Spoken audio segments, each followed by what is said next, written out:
So I think what I'm going to try and do this afternoon is just explain some of the ways that we help our customers make the migration to those cloud-based services, and some of the things which I see as the critical things that we and our channel partners focus on during the sales cycle as we help a customer make that migration. So let's talk a little bit about cloud communications and helping customers make a migration to cloud-based communications.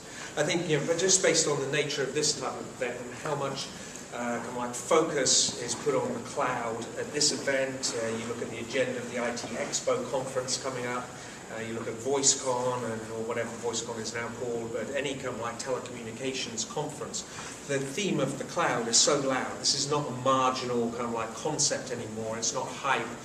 It's not a concept you have to explain to a potential customer, starting from kind of the basics. It really is a generally accepted concept of delivering IT services. And when you think how it relates to telephony, to communications, and you think about all the hype surrounding cloud communications, and you layer onto that the hype that surrounds unified communications and all the different definitions that are put together around unified communications and cloud communications, it's easy to understand why companies get confused. Well, what is a cloud offering? What's a hosted offering? What's a managed offering? What is unified communications? But to me, the basic concept is very clear. Firstly and foremostly, like any company today, which has any element of its business which is reliant on its technology that it deploys, looks to convergence and collaboration on an IP network. They may not think about IP communication, they may not think about unified communications, they may think about VoIP services, they may think about video services separate and discrete to the voice services, but they're thinking in terms of collaboration and convergence on an all-IP network. And to me, that's the key thing. You've got to step back from kind of well, is it unified communications or is it not unified communications? It doesn't matter. It's IP communications. It's about enabling convergence on an IP network. Then the second thing that you think about a company making a transition to this, outside of the SMB space, there are very few companies who rip and replace their existing infrastructure. Most of the companies that we do business with, most of the typical smooth-stone customer acquisition will be for a company with 10 to 20 locations, a pretty wide geographic distribution, East Coast, West Coast, and everywhere in between, maybe some international locations in there as well.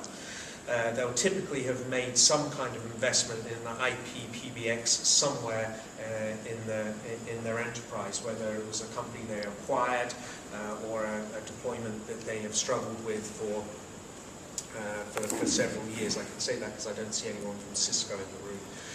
But many of our customers that we acquired, they've tried to deploy a Cisco Call Manager. They've spent millions of dollars on acquiring a Cisco Call Manager infrastructure, and after kind of 18 months, 2 years, they just throw up their hands and say, I don't want to manage this beast anymore. I need somebody who can help me with that. But the key thing here is kind of when you think about how you help a customer make a migration to cloud-based services, you can't think in terms of rip and replace. You can't walk into a customer and say, rip out everything you've done for the last 10 years and let me replace it with a discrete hosted platform.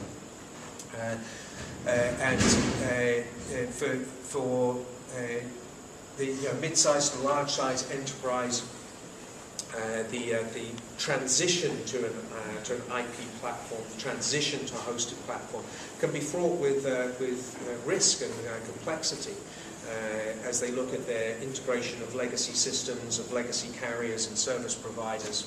So it's not an easy task for a potential customer to get their head around.